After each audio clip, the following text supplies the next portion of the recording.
ایک تو ہم کمارے ہیں اور اوپر سے بے روزگار ہیں, نہ گھر میں عزت ہے نہ باہر, ہم کیا کریں؟ بالکل آپ اسی قابل ہیں, آپ کے ساتھ ٹھیک ہو رہی ہے, بس یہ آپ ہاڈرامیاں چھوڑ دیں نا.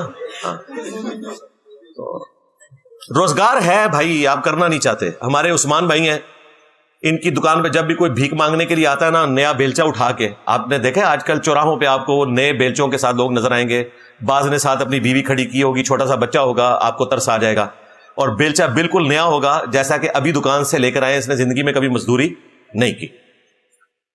تو ایسے لوگوں کو آپ نے بھیک دینی ہے کیا؟ یہ تو پروموٹ کریں گے آپ اس سسٹم کو. تو ہمارے عثمان بھائی کے پاس جب کوئی آتا ہے تو عثمان بھائی کہتے ہیں ٹھیک ہے میں تمہیں نوکری لگوا دیتا ہوں, بیلچا تو اٹھایا ہوا ہے تو ٹھیک ہے مزدوری لے دیتا ہوں.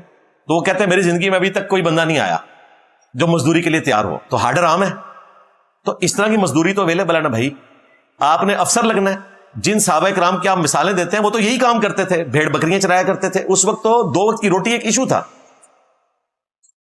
یہ بھائی انسانیت نے جو مبارک دور آج دیکھا ہوا ہے نا, یہ آپ سمجھ لیں 16ویں اور 17ویں صدی عیسوی کے بعد سے یہ دور آیا ہے کہ جب انسان جو ہے وہ اتنا زیادہ سیولائزڈ ہوا ہے اس حوالے سے کہ وہ فیسلٹیز اویل کر رہا ہے.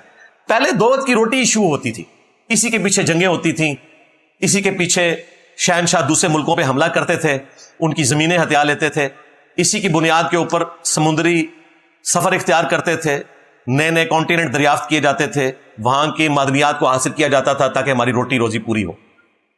یہ آپ کو جو پوسٹ ورلڈ وار 2 دنیا نظر آ رہی ہے, یہ تو دنیا کو جنت بنا دیا سائنس نے. آپ ساری فیسلٹیز اویل کر رہے ہیں.